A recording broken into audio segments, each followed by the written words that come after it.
Hello everyone, welcome to understand UPSC. Rahul नाम है मेरा एंड 24 सितंबर का करेंटली एपिसोड लेकर मैं आया हूँ। तीन सेगमेंट्स होते हैं, आप लोगों को पता है। Before starting today's episode I would like कि आप लोग इस वीडियो को लाइक कर दो, ठीक है। तो पहले सेगमेंट में आते हैं डायरेक्टली। कोड दिया था कल मैंने, visionary decision making happens at the intersection of intuition and logic. ठीक है, इस कोड को ब्रेक करने से पहले आई वुड लाइक टू से कि yesterday I asked you all कि क्या हमें ऐसे टॉपर्स की कॉपी से करना चाहिए, मतलब कि एक सर्टेन डेज के बाद, मतलब 7 to 15 डेज के बाद। तो आप लोगों ने बोला यस वी शुड डू। किसी भी चीज़ में आप लोग पीछे रहते नहीं हो और चाहते हो कि आपकी 26 वाली अटेम्प्ट या 27 में जब भी दे रहे हो उसको और ज़्यादा बेटर वे में प्रिपेयर करने का। तो बिल्कुल हम उसे करेंगे and I will let you know. और मुझे बस जो अच्छे आइडियाज़ आते हैं मैं शेयर करता हूँ, और इस इनिशिएटिव को जितना ज़्यादा इंक्लूसिव, जितना ज़्यादा प्रिपरेशन फ्रेंडली बनाया जा सकता है वो मैं ट्राई कर रहा हूँ, ठीक है। सो उसको हम करेंगे और मैं उसको लेकर आपको डिटेल में चीज़ें बताऊंगा। जैसे हम डेली कोड सेगमेंट करते हैं अभी वही करेंगे, उसी को अच्छे से जैसे करते आ रहे हैं, हर कोड को ब्रेक करने का तरीका उसको हम करेंगे, ठीक है। सो क्या इसका मतलब सिंपल है, इस कोड का मतलब कि विजनरी डिसीजन मेकिंग जो है ना, क्या होता है विजनरी डिसीजन मेकिंग की, जो लॉन्ग टर्म डिसीजन मेकिंग है। Like decision making is a critical aspect of leadership and governance. Governance इसलिए ऐड किया क्योंकि हमारे लिए एक सिविल जो एस्पायरिंग सिविल सर्वेंट है ना, उसके लिए इम्पॉर्टेंट है। तो ये एस्पेक्ट तो हमेशा, और वैसे होगा भी ना जनरली, तो उसके लिए क्रिटिकल एस्पेक्ट होता है कि आप डिसीजन मेकिंग करो, ठीक है। खास करके क्रिटिकल जब जंक्चर्स होते हैं, एट दैट टाइम जब आपको डिसीजन लेना पड़ता है। तो तो इस कोड का मतलब है कि जो visionary long term decision making है ना, वो होता है कब, जब इंटरसेक्शन होता है, कन्वर्जेंस होता है इंट्यूशन का एंड लॉजिक का, ठीक है। While logic provides rational analysis, ये हमें रैशनैलिटी की तरफ ले जाता है। इंट्यूशन आपको, मतलब ये एक तरह से ऐड करता है risk taking ability, imagination etcetera, ठीक है। तो दोनों का इंटरसेक्शन, ये सब मतलब कि सेट जो है, मैं ये वेन डायग्राम के थ्रू आपको बता रहा हूँ, ठीक है। यहाँ पे विजनरी डिसीजन मेकिंग होती है। सो विजनरी का क्या मतलब है, far sighted, forward looking, future oriented, ठीक है। और भी मीनिंग हो सकते हैं। डिसीजन मेकिंग का क्या मतलब है, तो बहुत बेसिक चीज़ें हैं कि जजमेंट आपका किसी चीज़ को लेकर, एक फाइनल जजमेंट, देन चॉइस हो सकता है, रिजोल्यूशन जो आप लेते हो, न्यू ईयर रिजोल्यूशन बहुत सारे लोग लेते हैं कि अभी डिसीजन ले लिया कि अभी करना है, जिम जाना है डेली तो जाएंगे। Then we have course of action, ये भी हो सकता है डिसीजन मेकिंग। या यूपीएससी प्रिपरेशन के फेज में कई बार होता है ना कि आप अच्छे से प्रिपेयर कर रहे होते हो एंड सडनली 2 या 3 दिन जो है ना, मतलब कि आप ट्रैक से ऑफ ट्रैक हो जाते हो।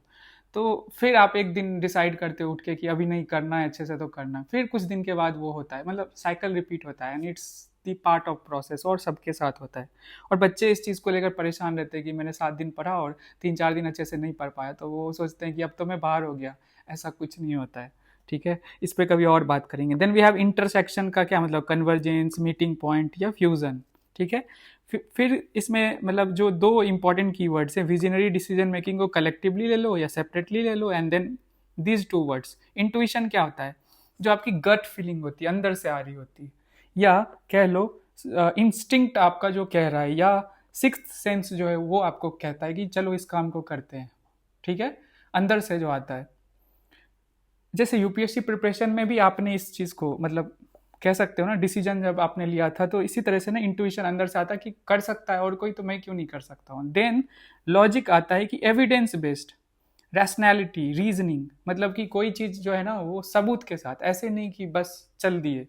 तो इन दोनों को जब इंटरसेक्ट करते हैं तब होता है एक विजनरी डिसीजन मेकिंग। यही हम प्रूव करेंगे बाय वेरियस एग्जाम्पल। पहला देखो, लॉजिक प्लस इंट्यूशन, इसका जो है आउटकम कह लो, आउटकम इस सेंस में कि विजनरी डिसीजन मेकिंग, ठीक है। जैसे हम एग्जाम्पल में, बहुत सारे एग्जाम्पल है, गांधी जी का ले सकते हैं कि नॉन वायलेंस, उनका एक इंट्यूशन था कि नॉन वायलेंस के थ्रू मॉरली डिफीट करेंगे ब्रिटिश को। ये इंट्यूशन था जो कि लार्जली लोगों को ऐसा नहीं लगता है।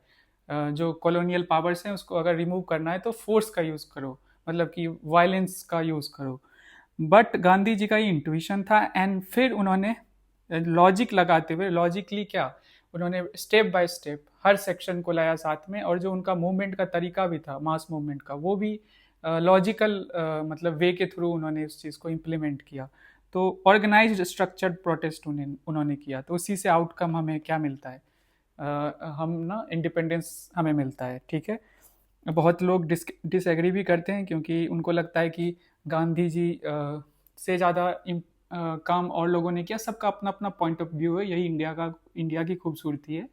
बट गांधी जी के रोल को आप डिनाई नहीं कर सकते हो। I think he was the greatest politician, मतलब मैंने जितने लोगों को पढ़ा है। Okay, so let us go to the Elon Musk. Mars mission की उन्होंने बात की कि जो ह्यूमन है ना, उसको बस लिमिट नहीं करेंगे अप टू अर्थ, उसको हम ना दूसरे प्लैनेट्स पे ले जाएंगे। एंड ये उसका इंट्यूशन था। एंड फिर उसके बाद उसने इस तरह से रॉकेट्स डिज़ाइन किए ना, रीयूजेबल रॉकेट्स, जिससे कि हम ना लोगों को ले जा सकते हैं और ला सकते हैं। और उसी से क्या हुआ कि आज स्पेस सेक्टर में इवोल्यूशन हो गया है, और कॉस्ट इफेक्टिव रॉकेट्स उन्होंने बनाए हैं जो कि आगे काम आएगा। ठीक है, then we have green revolution को भी हम एक अच्छा एग्जाम्पल मान सकते हैं कि फूड सिक्योरिटी का हमने सोचा, हमारा इंट्यूशन था कि इंडिया में फूड सिक्योरिटी आए। ठीक है, एंड देन रिसर्च के थ्रू प्रॉपर रिसर्च किया गया, हाई यील्डिंग क्रॉप्स। ठीक है, तो सेल्फ सफिशिएंट हम आज बन गए हैं फूड ग्रेन्स में। तो यही है, और भी एग्जाम्पल्स आप दे सकते हो। Then we have the next, आज के लिए है कि इंस्पिरेशन फॉर क्रिएटिविटी। ये वर्ड्स रिपीट होते हैं। Spring from the efforts to look for the magical in the mundane. ठीक है, तो आप इसका मतलब खुद समझाइए मुझे, आपके ऊपर है, और आप वही तरीका अपनाइए, और प्लीज़ कमेंट सेक्शन में ही इसको डील कीजिए, इट विल बी बेटर। क्योंकि द डायमेंशन फैक्ट्री में मेरा फोकस है कि आंसर जो आप करते हो ना, जो हम क्वेश्चन देते हैं उस पर फोकस रहता है। तो बहुत सारे बच्चे वहाँ भी भेजते हैं, चलो कोई दिक्कत नहीं, बट कोशिश कीजिए यहीं भेजने की। एंड येस्टरडे क्या हुआ कि मैंने डिसाइड किया था कि मतलब बहुत सारी कॉपीज़ मतलब आप लोगों का इवेल्युएट करूँगा, वॉइस नोट भेजूँगा, और दो दो करके मैंने स्टार्ट किया। ठीक है, तो ऐसा होता है कि दो दो करके स्टार्ट किया, तो दो बच्चों का मतलब टोटल 4 बच्चों का इवेल्युएट किया लास्ट से। बट इट वाज अराउंड 12, और भी काम होते हैं, बहुत सारे काम होते हैं, तो ह्यूमन की कैपेसिटी होती है। मैं कब सो गया मुझे खुद पता नहीं चला। तो अगर किसी की कॉपी नहीं हो पाई तो आई एम सॉरी।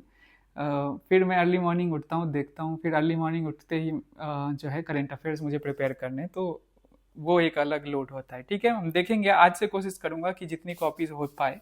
ठीक है, बिफोर 12 ओनली, रात के 12 बजे से पहले ही निपटा दूंगा। ठीक है, आते हैं हम आज के क्वेश्चन पे। अगेन एक टॉपर की कॉपी से मैंने लिया है। ठीक है, सो और अभी हमने नेचुरल गैस की बात करी थी, और आप लोग देखते होंगे ये जो एनर्जी डाइवर्सिफिकेशन है ना, बास्केट, इसको मेनली हम GS3 में देखते हैं।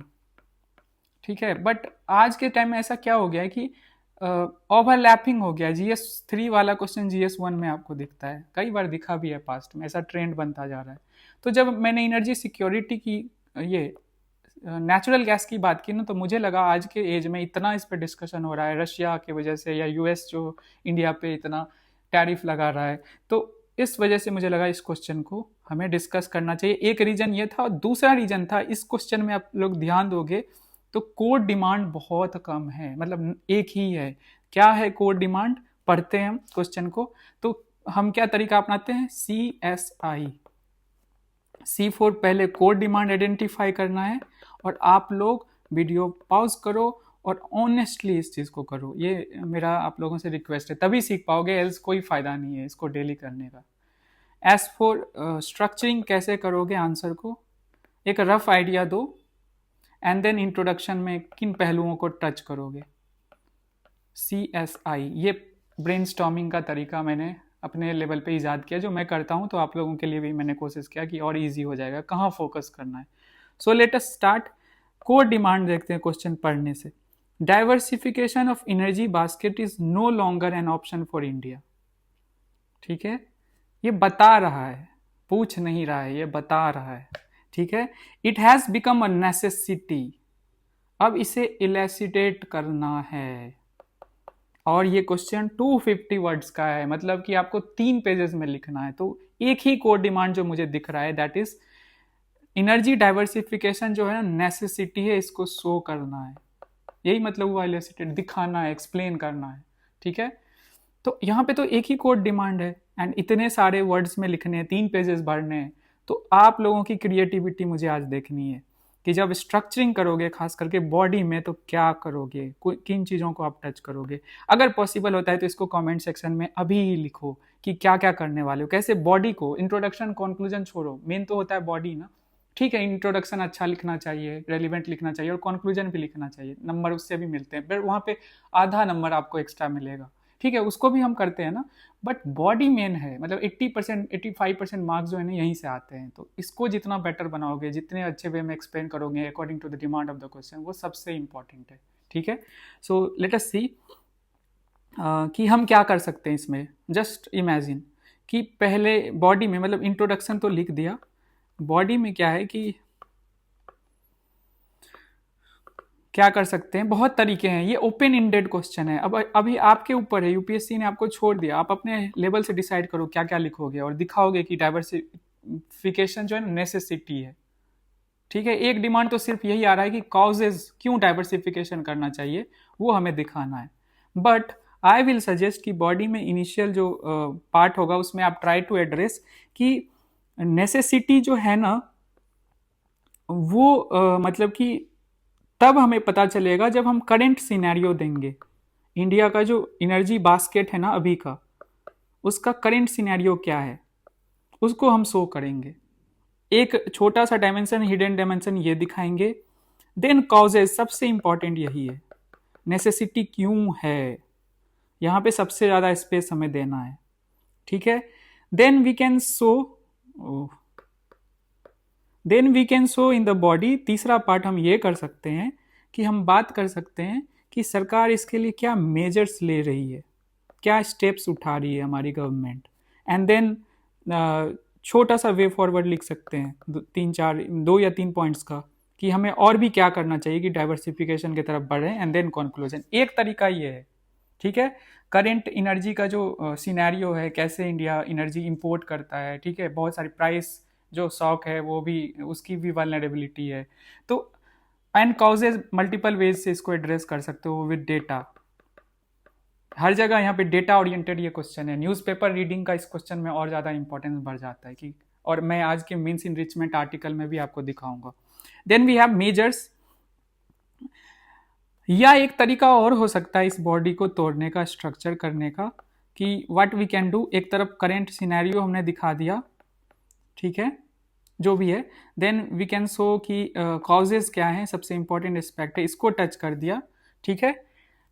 फिर हम ये दिखा देंगे कि अगर हमने मतलब कि डाइवर्सिफाई नहीं किया तो उससे क्या इम्पैक्ट पड़ेगा, ये वाला एस्पेक्ट, इसको भी हम टच कर सकते हैं। अगेन मैं कह रहा हूँ ये ओपन इंडेड है, it is up to you, आप अपने हिसाब से अपनी क्रिएटिविटी दिखा सकते हो। यूपीएससी ने आपको फ्री कर दिया और ऐसे क्वेश्चन अभी बहुत दिखेंगे, ठीक है। हम आपको इसीलिए प्रिपेयर कर रहे हैं कि सीधा स्ट्रेट फॉरवर्ड क्वेश्चन ही ना दें, बट थोड़ा टेढ़ा मेढ़ा भी दें।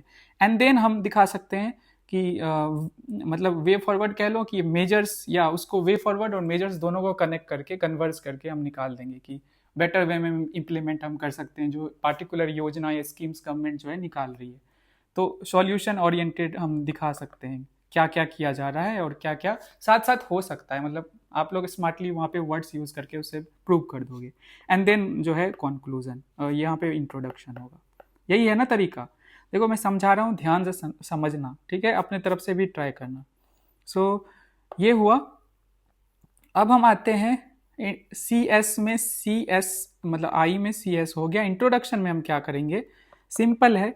इंट्रोडक्शन में हम ये कर सकते हैं कि क्या होता है, मतलब कि डाइवर्सिफिकेशन ऑफ एनर्जी बास्केट, इसको थोड़ा सा बता सकते हो, मतलब डाइवर्सिफिकेशन की बात कर सकते हो। और इम्पोर्टेंस क्या है एनर्जी की, सेकेंड पैराग्राफ में ऐसे हम शो कर सकते हैं कि एनर्जी जो इंडिया के सस्टेनेबल ग्रोथ के लिए जो ज़रूरत है, ठीक है, उसके लिए इस एनर्जी के इम्पोर्टेंस पे हम एक सेंटेंस डाल सकते हैं। या हम ये दे सकते हैं कि क्या होता है एनर्जी बास्केट, ये भी बता सकते हैं। एनर्जी सिक्योरिटी पे भी बात कर सकते हैं क्या होता है, और फिर उसमें डाइवर्सिफिकेशन का एक लाइन ऐड कर देंगे, फिर इंपॉर्टेंस की बात कर देंगे, और ज़रूरत पड़े अगर स्पेस आपको लगता है और ऐड कर सको तो इंडिया जो इंपोर्ट करता है उस पर भी हम बात थोड़ा सा कर सकते हैं। अब इसमें ना पूरा फ्री हो आप, बस रेलिवेंट रहना, जो क्वेश्चन का डिमांड है ना उसके हिसाब से करना। मैं फिर से एक बार रिपीट कर देता हूँ ताकि कंफ्यूजन ना क्रिएट हो। डाइवर्सिफिकेशन पे बात कर सकते हो, और इंडिया जो है ये बात कर सकते हो उसमें कि इंडिया जो है बहुत ज़्यादा इंपोर्ट करता है, एक डेटा से यूज़ कर सकते हैं मतलब डाइवर्सिफिकेशन के बाद। और जो कि मतलब इंडिया का जो एनर्जी सिक्योरिटी है हाईली डिपेंडेंट है दूसरे कंट्रीज़ पे। प्लस जो है इम्पोर्टेंस इसकी हम बात कर सकते हैं कि क्यों इम्पोर्टेंट है diversification. Okay, then what we can do is energy security पे हम बात कर सकते हैं, या एनर्जी जो बास्केट है उस पर भी बात कर सकते हैं, और सेम चीज़ें अप्लाई कर सकते हैं इंट्रोडक्शन में। आप फ्री हो, रेलिवेंट रहना है, ठीक है। आते हैं बॉडी में। तो मैंने पहला बोला कि करंट सिनेरियो पे जब हम बात करेंगे तो क्या क्या पॉइंट्स हम जनरेट कर सकते हैं, किन किन पहलुओं को टच कर सकते हैं। पहला है कि हम बात कर सकते हैं कि जो एक मिनट में पानी पी लेता हूँ। जो इंडिया का हैवी डिपेंडेंस है, ठीक है ना, हम इंपोर्ट करते हैं ना, one of the largest importer हैं, डेटा आपके पास होगा, हैवी डिपेंडेंस है, ठीक है। दूसरा है मतलब कि ऑयल, क्या क्या मतलब होता है एनर्जी का सोर्स, ऑयल, नेचुरल गैस, कोल, इवन कोल भी हम इंपोर्ट करते हैं, तो या और भी सोर्सेस हैं। Then we have second thing is vulnerability. Current scenario में क्या है, वल्नरेबल है हम। कैसे? प्राइस शॉक से, अगर तेल का दाम बढ़ता घटता है, वॉर वगैरह होता है तो उसका इम्पैक्ट पड़ता है हमारे ऊपर। Then third thing is current scenario में इंडिया में राइजिंग डिमांड है, बहुत सारे रीजंस हैं। एक तो पॉपुलेशन हमारा बढ़ता जा रहा है, दूसरा इंडस्ट्रियलाइजेशन की तरफ हम जा रहे हैं, हमारी ग्रोथ भी अच्छी खासी है, बढ़ रही है, एंड देन अर्बनाइजेशन भी हो रहा है। तो एनर्जी सिक्योरिटी, जैसे अर्बनाइजेशन का कैसे है कि आपको इलेक्ट्रिसिटी चाहिए, आपको ट्रांसपोर्ट के लिए ऑयल चाहिए, ठीक है, ये सारी चीज़ें। उसके बाद हम जो कॉजेज हैं उसमें बहुत तरीके हैं, इसको हम ब्रेक कर सकते हैं। एक हम दे सकते हैं कि पहले तो एनर्जी सिक्योरिटी की बात करते हैं कि किसी एक कंट्री पे डिपेंडेंस ना रहो, किसी एक पार्टिकुलर जो है सोर्स या एक कंट्री पे डिपेंडेंस ना रहे। जैसे अभी मैंने कई आर्टिकल डिस्कस किए जिसमें हमारी डिपेंडेंस अब रसिया पे एकदम से बहुत ज़्यादा बढ़ गई है, मतलब ऑलमोस्ट 40% ऑयल हम ना इंपोर्ट करने लगे, तो ये भी ठीक नहीं है। ठीक है, रशियन ऑयल आप खरीदो, बट ओवर डिपेंडेंस ना हो जाए, नहीं तो फिर इसका इशू होता है। देन स्ट्रैटेजिक एस्पेक्ट में भी हम देख सकते हैं कि हमारी जो अगर हमारी डिपेंडेंस बढ़ेगी किसी एक पार्टिकुलर कंट्री पे, तो हमारी फॉरेन पॉलिसी या हमारी नेशनल इंटरेस्ट जो है ना खतरे में आ सकती है। तो ये स्ट्रैटेजिक तरीका भी हम दिखा सकते हैं कि काउजेस। थर्ड थिंग इज कि हम इकोनॉमिक एस्पेक्ट को टच कर सकते हैं। इसमें तो मैं बहुत सारे पॉइंट्स जनरेट कर सकता हूँ कि इकोनॉमिक जो स्टेबिलिटी है उसमें मैं बहुत सारे, जैसे फॉर एग्जांपल पहले तो इंपोर्ट बिल कम होगा अगर हम डाइवर्सिफाई करते हैं, ठीक है। दूसरी बात ये हो सकता है कि जो प्राइस शॉक होता है उसको हम झेल सकते हैं। उसके बाद हम एक और चीज़ मैं इंक्लूड कर सकता हूँ, इंडिया की जो ग्रोथ नीड्स है ना उसको भी हम आगे बेटर कर सकते हैं अगर हम एनर्जी डाइवर्सिफाई करें, मतलब सस्टेनेबल एनर्जी की सोर्सेज की तरफ बढ़े तो ये है। देन एनवायरमेंटल एस्पेक्ट को भी टच कर सकते हैं कि हम क्लीन एनर्जी की तरफ बढ़ेंगे, एक तो हमारा जो पोल्यूशन या फुटप्रिंट है कार्बन का वो घटेगा। देन वी कैन डू कि मतलब कि इसमें एक चीज़ और है कि हमारा 2070 वाला जो गोल है नेट जीरो के तरफ हम बढ़ेंगे, एनर्जी डाइवर्सिफिकेशन होगा। एक और चीज़ है कि मतलब कि हम इसको ना रेन्यूएबल सोर्सेज से भी कनेक्ट कर सकते हैं। इसके लिए मैं सेपरेट ही बना देता हूँ। टेक्नोलॉजिकली जो है ना हम किसके तरफ बनेंगे, एक तो क्लीन सोर्स तो मैंने एनवायरनमेंट में ही शो कर दिया, टेक्नोलॉजी में ये कर सकता हूँ कि न्यूक्लियर, रेनेबल्स, हाइड्रो, ये इसमें ना इंडिया टेक्नोलॉजिकली अपग्रेडेड होगा अगर हम इन्वेस्टमेंट शुरू करेंगे, डाइवर्सिफिकेशन शुरू करेंगे, ठीक है। और भी बहुत सारे निकल सकते हैं कॉजेज, यही है 4-5 और इसी को आप ब्रॉड ब्रेक कर सकते हो, ठीक है। और बाकी का जो एस्पेक्ट है ना कल हम इसे डिस्कस करेंगे, ठीक है, क्योंकि ये सेकेंड पार्ट में आएगा, जो सेकेंड जो डिमांड है क्वेश्चन का। और भी कुछ टूटेगा, मैं तो आज आपकी कॉपीज देखूंगा या कमेंट सेक्शन पढ़ूंगा कि कैसे आप इस क्वेश्चन को ब्रेक करते हो। मेन होगा स्ट्रक्चरिंग इस क्वेश्चन का, ये मुझे देखना है बच्चों के कॉपीज में। सो लेट अस सी, एनर्जी सिक्योरिटी जो है वो रेफर्स टू, इन्होंने कैसे स्टार्ट किया है हमारे जो आज के टॉपर हैं। एनर्जी सिक्योरिटी, इनका रैंक 12 था, and one of the highest toppers, one of the highest getter थे, मतलब 2021 में ये, ठीक है। सो लेट अस सी, इन्होंने एनर्जी सिक्योरिटी पे बात की है, availability, access and to all time. Recently we explain coal crisis में, 2021 की बात कर रहे हैं, मतलब 22 के टॉपर है तो 21 में इन्होंने पेपर दिया था। इट इज़ अ, ठीक है। तो ये एनर्जी सिक्योरिटी की बात कर रहे हैं, एंड जो हमारी इंपोर्ट जो हम करते हैं उससे इन्होंने कनेक्ट कर दिया वहाँ जो इश्यूज हम झेलते हैं। अब इन्होंने डाइवर्सिफिकेशन जो है वो एनर्जी बास्केट में होनी चाहिए, कॉजेज जो हैं वो उस तरह से इन्होंने डिनोट किया है।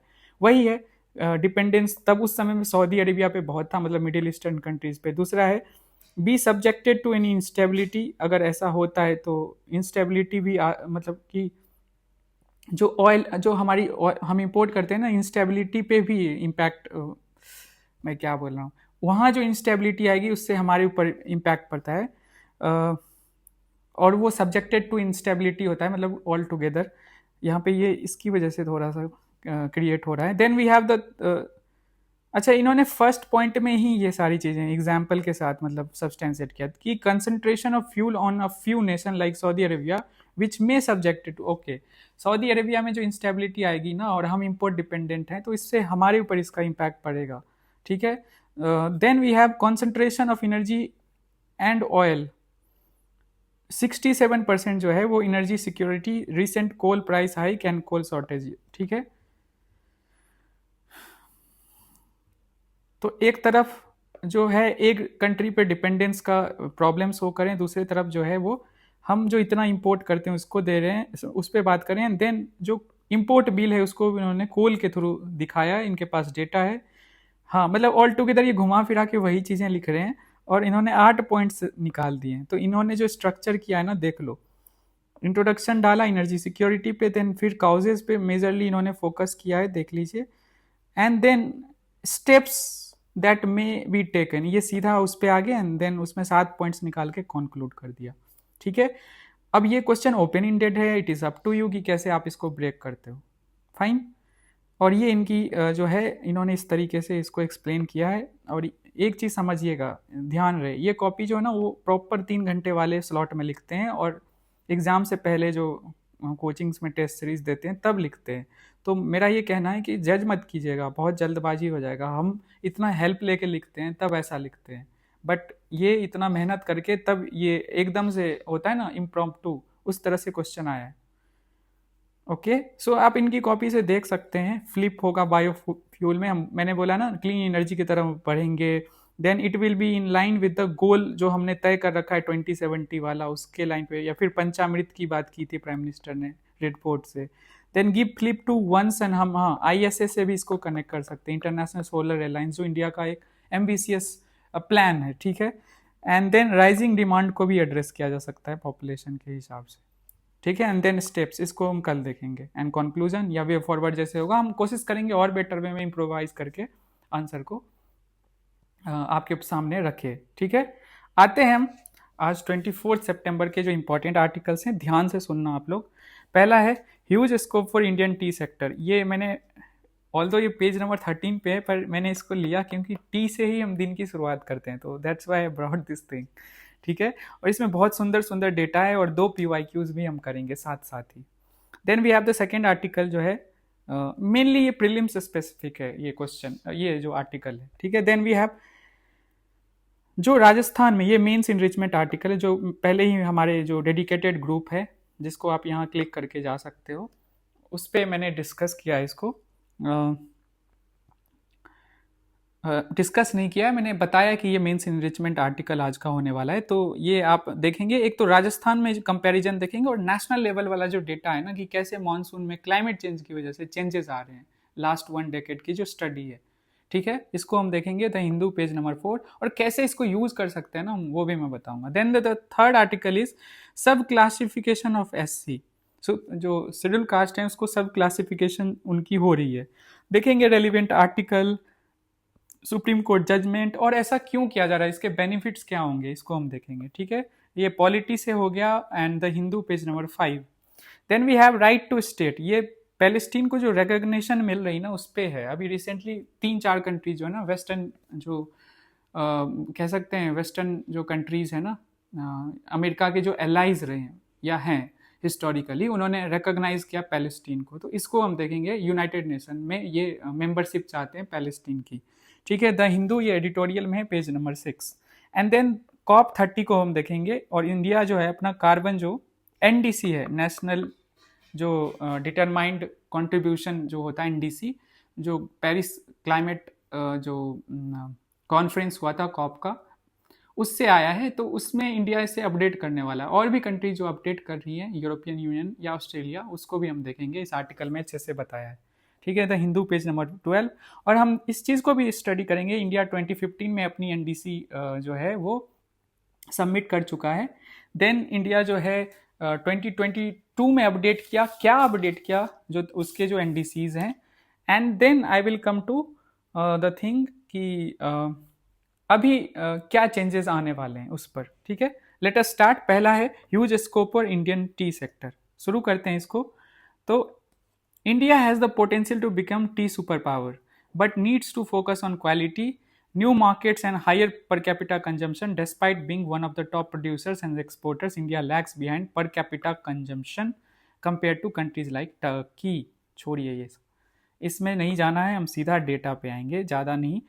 बेसिकली जो डायरेक्टर, एग्जीक्यूटिव डायरेक्टर है ना इंटरनेशनल टी कमिटी के, वो इंडिया आए हैं और वो बोल रहे हैं इंडिया के पास एबिलिटी है, ह्यूज स्कोप है कि वो दुनिया के मतलब कि लीड ले सकते हैं दुनिया के जो टी एक्सपोर्ट है उसमें।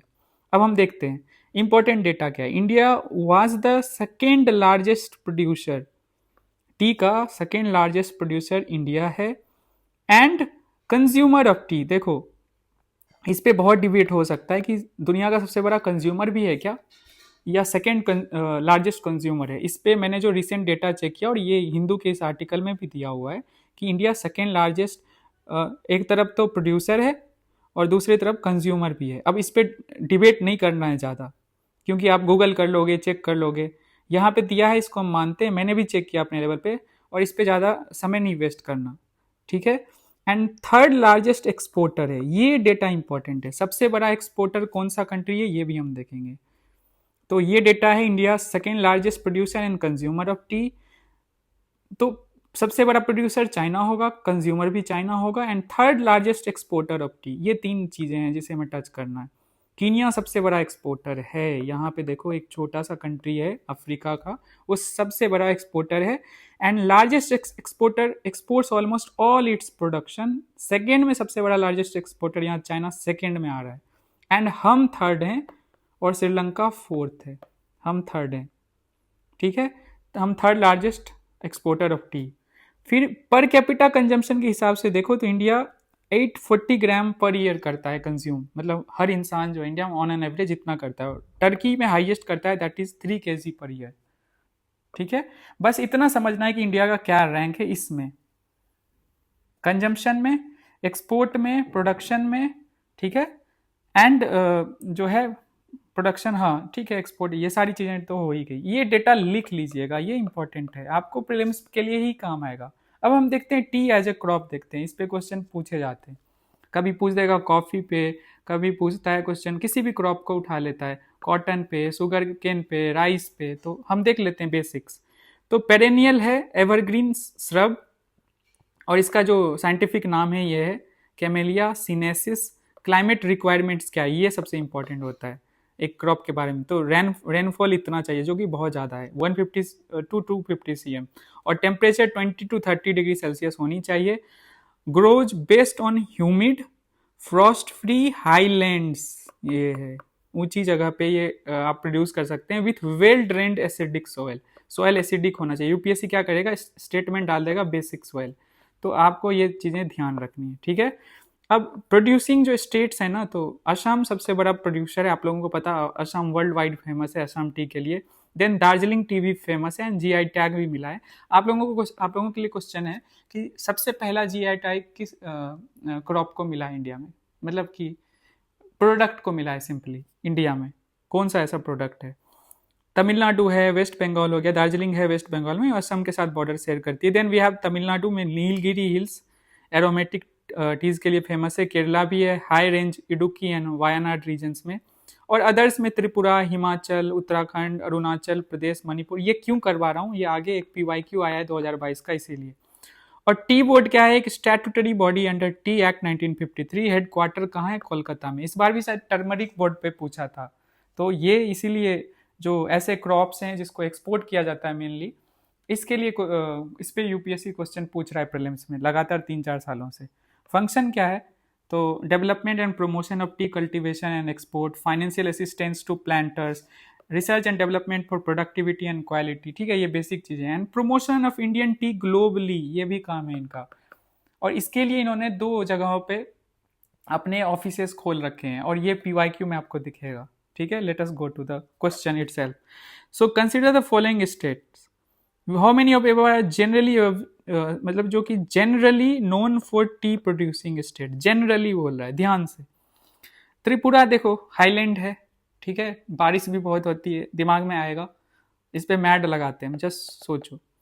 हिमाचल भी हम मान सकते हैं, हाईलैंड है, बारिश होती है। हाँ, टेम्परेचर का यहाँ इशू हो सकता है कि 20 to 30 डिग्री सेल्सियस हमें चाहिए, तो ये भी है, तो मे भी कई लोग बोले ना। एंड केरला तो होगा ही, ठीक है, अभी हमने देखा अच्छे से। तो ये 3 तो आ रहे हैं। अगेन आंध्र प्रदेश जो है ना, एक तरह से हमारे दिमाग में आएगा कि आंध्र प्रदेश में है, पहाड़ है, ऊंचे पर्वत है, हाईलैंड है, बट टेम्परेचर का बहुत बड़ा इशू है। तो कई लोग मानते हैं आंध्र प्रदेश भी है, 1-2 जगहों पे होता है, बट यूपीएससी के आंसर की के हिसाब से, if I am not wrong, only 3 जो है स्टेट्स जो है आपको। तो ये ऐसे क्वेश्चन बहुत डिफिकल्ट होते हैं, हम यूजुअली इसमें ऑल 4 के साथ ही जाते हैं, ठीक है, बट तब भी थोड़ा ध्यान रखना है, यहीं पे फंसाएगा। सेकेंड क्वेश्चन है टी बोर्ड से रिलेटेड, 2022 में ही पूछा था, तो आप लोगों को अटेम्प्ट करना है, मैं आंसर बता दूंगा, ठीक है।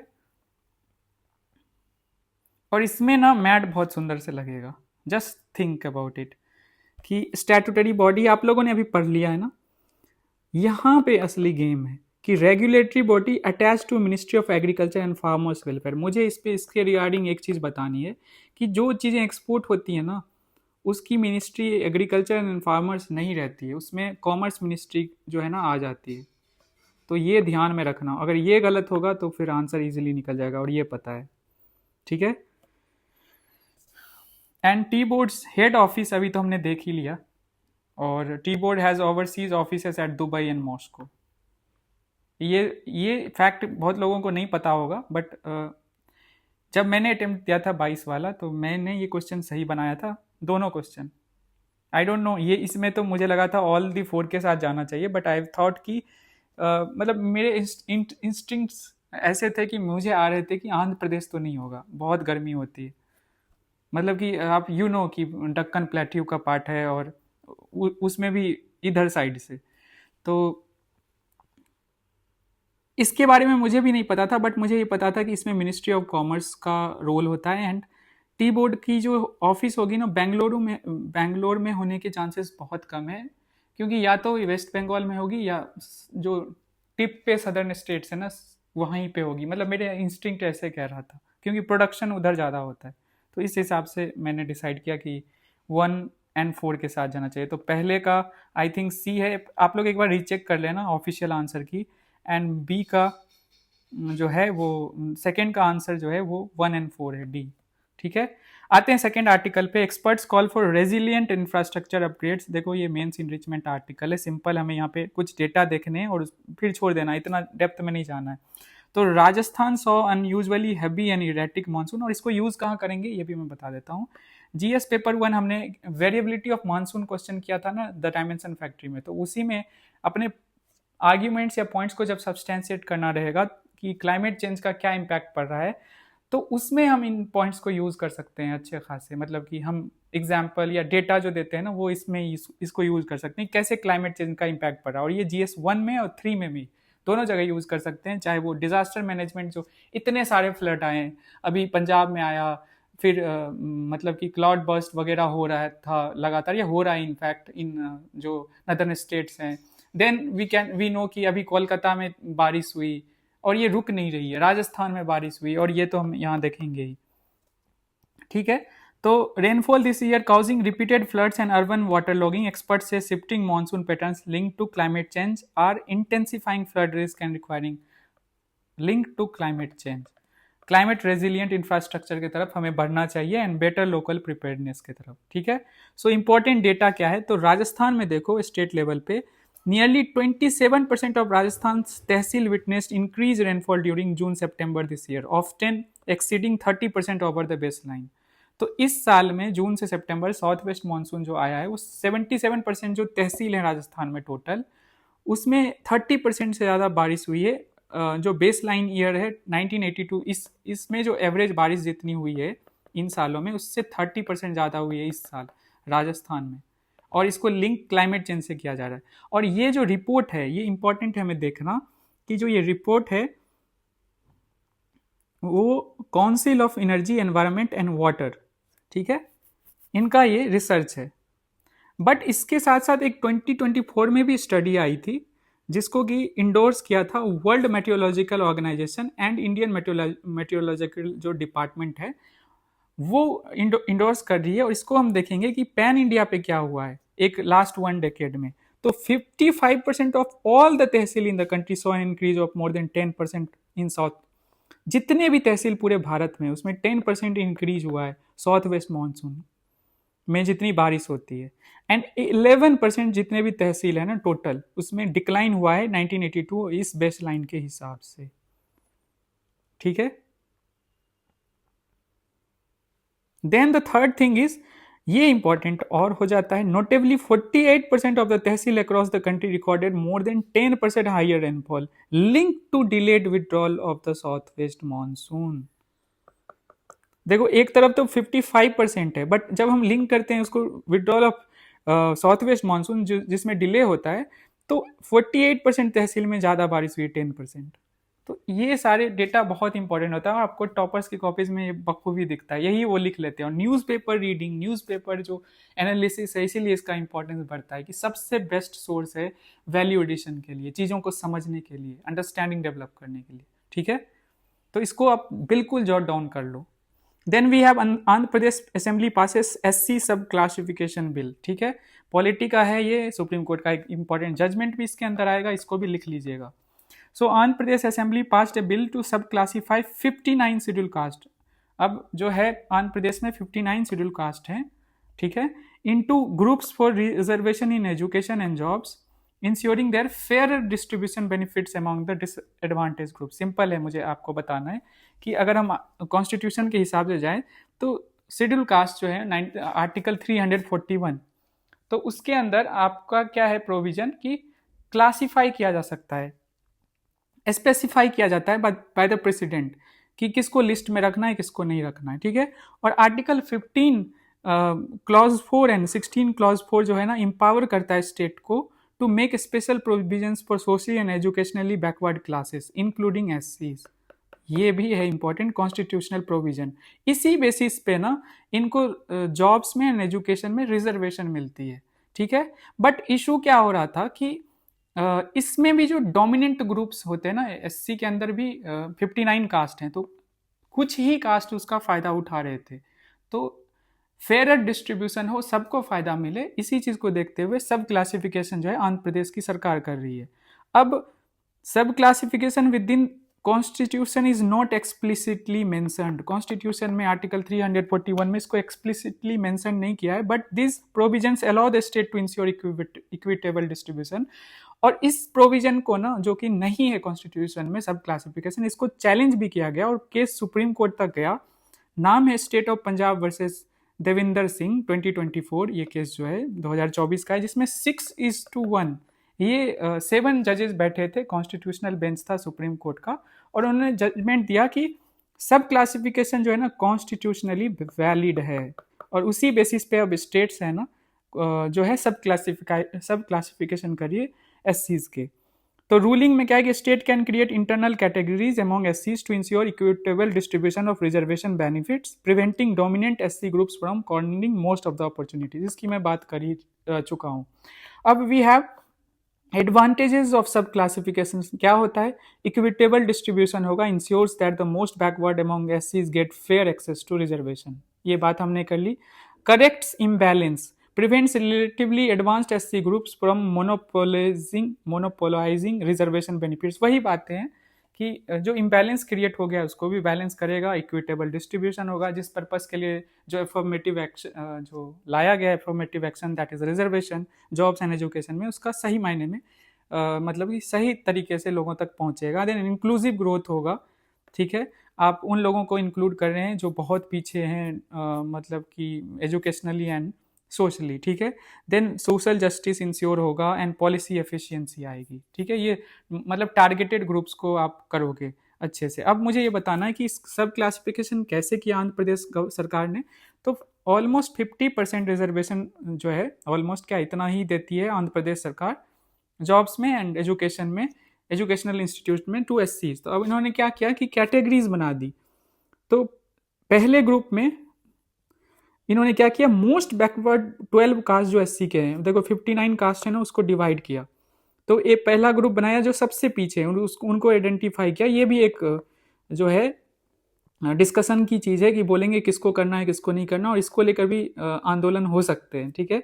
विल रिसीव 6.5% इनको रिजर्वेशन मिलेगा, मतलब 15% में 6.5 इनको मिलेगा जो 12 कास्ट हैं सबसे पीछे हैं according to the government of Andhra प्रदेश।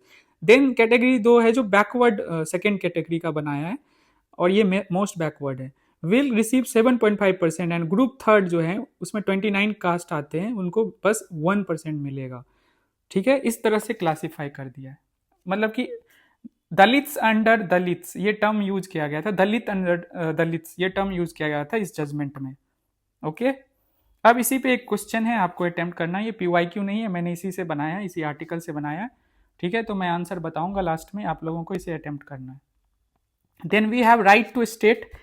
तो इसमें क्या है कि पैलेस्टीन को रिकॉग्निशन मिल रहा है, तो इसी चीज को लेकर एक एडिटोरियल आया था, बहुत सारे कंट्रीज जो है ना वेस्टर्न कंट्रीज वो रिकॉग्निशन दे रही है। तो इसी पे मुझे लगा कि मैंने कवर नहीं किया था 15-20 दिन पहले किया था, बट जो है मुझे लगा कि एक बार मैं इसको कर देता हूँ ताकि आप लोगों को एक फिर से आइडिया मिले।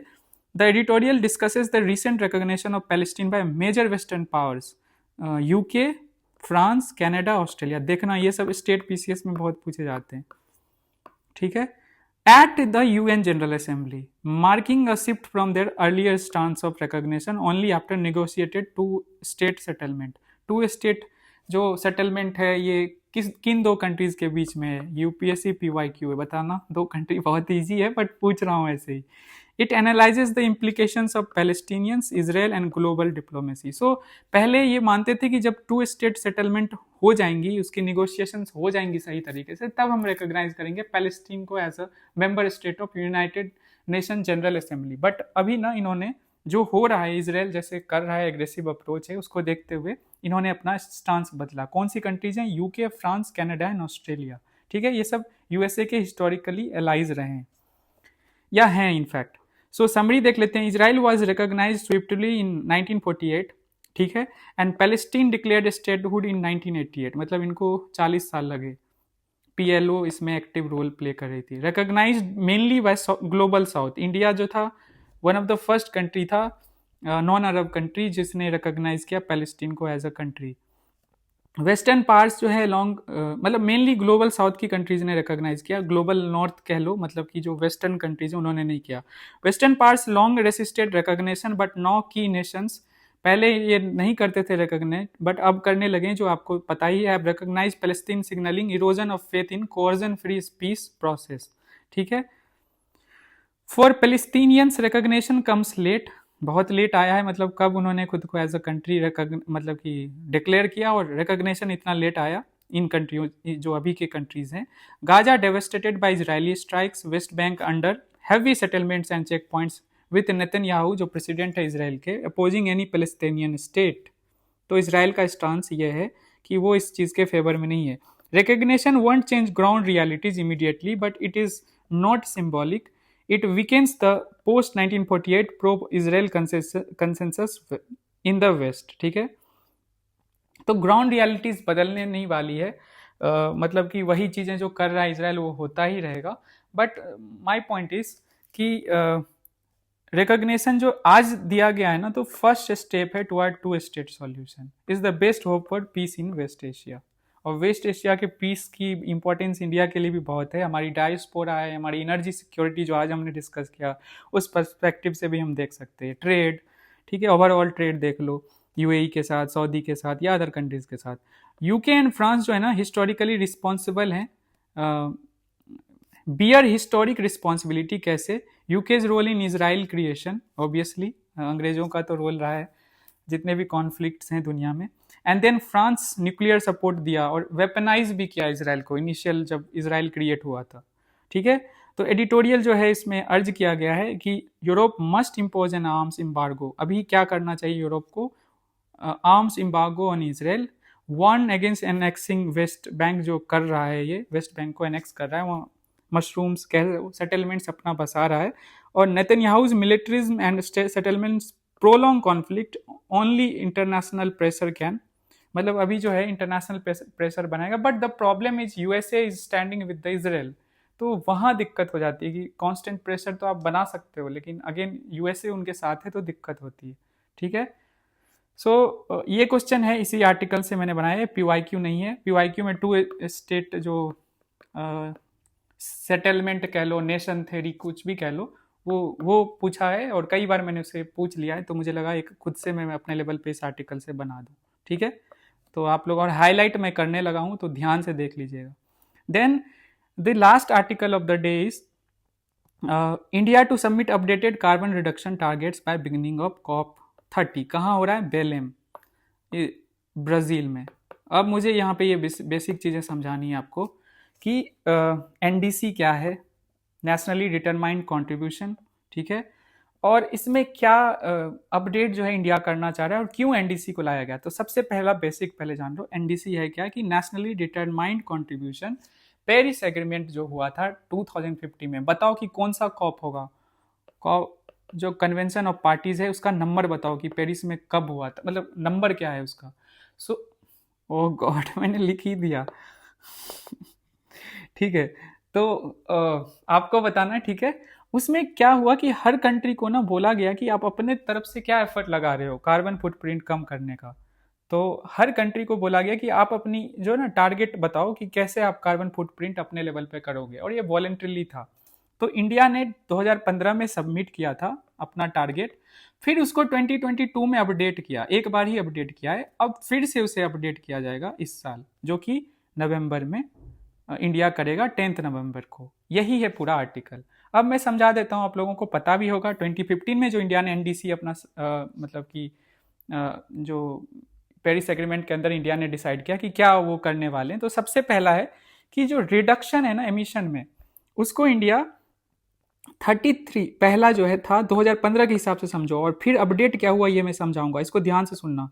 तो डिसाइड किया गया कि रिडक्शन जो होगा ना, कार्बन जो एमिशन रिडक्शन जो है इंटेंसिटी, उसको इंडिया कम करेगा 33 to 35%, ठीक है, बाय 2030। और इसका लेवल होगा 2005 का जो लेवल है उसके बेसिस पे, तब जो एमिशन होता था उसके कंपैरिजन में 33 to 35% इंडिया रिड्यूस करेगा, ठीक है।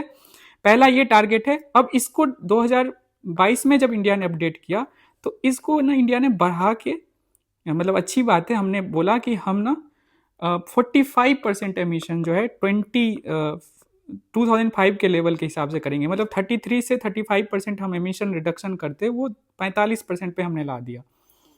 फिर the second thing is, India ने बोला कि जो नॉन फॉसिल फ्यूल से जो हम इलेक्ट्रिसिटी जनरेट करते हैं, 2015 में इंडिया ने क्या बोला कि हम 40% करेंगे नॉन रिन्यूएबल, ये फॉसिल फ्यूल्स यूज नहीं करते हुए, नॉन फॉसिल फ्यूल्स जो इलेक्ट्रिसिटी जनरेशन करते हैं वो 40% करेंगे बाय 2030। ये टारगेट हमने रखा, लेकिन अब इसको 2022 में जब हमने अपडेट किया तो इसको हमने 50% कर दिया कि 2030 तक हम 50% ऐसे सोर्स से इलेक्ट्रिसिटी प्रोड्यूस करेंगे जो फॉसिल फ्यूल से नहीं आते हैं, ठीक है, रेन्यूएबल्स की तरफ ही जाएंगे। And the third target was कि हम 2030 तक जो कार्बन सिंक है ना उसकी क्रिएशन करेंगे एटलीस्ट 2.5 से 3 बिलियन टन्स बाय 2030, ठीक है, ये थर्ड था और इसमें कोई चेंज नहीं लाया इंडिया ने 2022 के अपडेशन में। तो पहले वाले टारगेट में, सेकंड वाले टारगेट में चेंज लाया, पहले वाले टारगेट में फिर से एक बार समराइज कर देता हूँ, यही सबसे इंपॉर्टेंट है जहाँ ध्यान देना है। पहले वाले टारगेट में ये है कि जो कार्बन एमिशन इंटेंसिटी है इंडिया उसको इंक्रीज कर दिया, जो कि 30 to 35% 2005 के लेवल के अकॉर्डिंग था, उसको इंडिया ने बढ़ा के 2022 में 45% कर दिया। ठीक है, 2030 तक हम इतना इंटेंसिटी कम करेंगे। सेकेंड, इंडिया जो अपडेट किया 2015 के कंपैरिजन में, दैट इज इंडिया ने बोला कि हम जो है नॉन फॉसिल फ्यूल से, पहले हमने 15 में बोला था 40% इलेक्ट्रिसिटी जनरेट करेंगे, जो कि हमने बढ़ा के 50% कर दिया। 2030 तक हम ऐसा करेंगे। एंड तीसरे जो मतलब टारगेट में हमने तय किया एनडीसी के अंदर, उसमें कोई चेंज हमने नहीं लाया। यही है ये पूरा आर्टिकल जो हमें बेसिकली समझना था।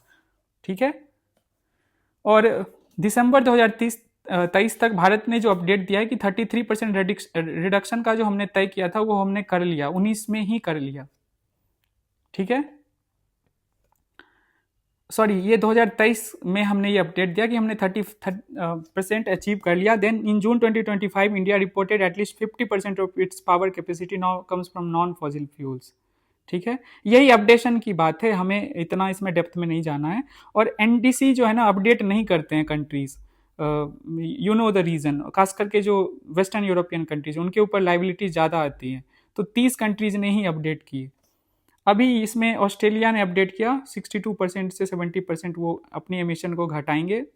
ठीक है, और ये है मतलब ईयू जो है वो भी एक्सपेक्ट कर रहे हैं कि ईयू भी इस चीज़ को लेकर देगा, क्योंकि उसने 2050 में नेट जीरो का टारगेट रखा है अचीव करने का। ठीक है, इस पर बहुत सारे अपडेट्स अभी मिलेंगे, ज़्यादा डेप्थ में हमें जाने की ज़रूरत नहीं है। 10 नवंबर तक हमारे पास बहुत सारे ऐसे आर्टिकल्स आएंगे और 10 नवंबर के बाद चीज़ें और क्लैरिफाई होंगी, तब हम इसे और अच्छे ढंग से स्टडी करेंगे।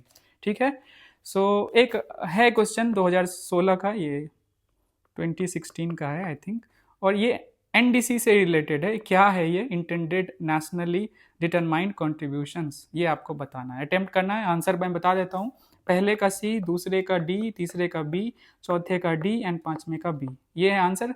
क्या होता है ना, कभी कभी गलत मैं बोल देता हूँ, क्योंकि यू नो कितनी सारी चीज़ें एक साथ हो जाती है, तो इसकी वजह से क्या होता है कि मेरे साथ ऐसा इशू आता है कभी कभी कि मैं गलत एक दो बोल देता हूँ, तो आप लोग अकॉर्डिंगली समझ लिया करो। ठीक है, मैं कोशिश करूँगा क्लैरिफिकेशन दे दूंगा अगर मुझे ऐसा लगेगा, बट कोशिश करूँगा कि कम से कम गलत हो।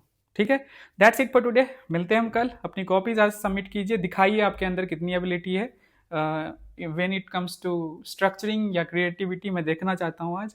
और कोड को तो आप अच्छे से ब्रेक करो ही, कोशिश करो कि कमेंट सेक्शन में ही ब्रेक कर दो। और मैं कोशिश करूंगा जितनी कॉपीज आज रिव्यू हो पाए, पहले से ही आज ट्राई करूंगा, डिले नहीं करूंगा। जो कल हो गया था काम करते करते, इवन मैं भी पढ़ता हूँ तो समटाइम्स हो जाता है, तो यही है। मिलते हैं फिर हम कल, take care, bye. And mains enrichment ऐसे ही कराता रहूँगा, प्रीलिम्स के लिए PYQs के साथ साथ अलग से भी क्वेश्चन ज़रूरत पड़ेगी तो प्रैक्टिस करवाऊंगा। एंड आप लोगों ने अगर नोटिस किया होगा तो कल मैंने ग्रुप पे ना 3 क्वेश्चन डाले थे, बेसिक क्वेश्चन डाले थे, जो हम आर्टिकल में डिस्कस करते हैं डेली। तो उसमें से मतलब देखा बहुत बार सारे बच्चों ने पार्टिसिपेट किया, और मैं कोशिश करूंगा कि बीच बीच में ऐसा एक्सरसाइज करा दूँ 6 PM के अराउंड डेली उस ग्रुप पे, तो ग्रुप डायरेक्टली जाके ज्वाइन कर लो आप। ठीक है, बाय, टेक केयर, मिलते हैं कल। अपना ध्यान रखिए और इंजॉय कीजिए इस प्रोसेस को, सबसे इंपॉर्टेंट यही है।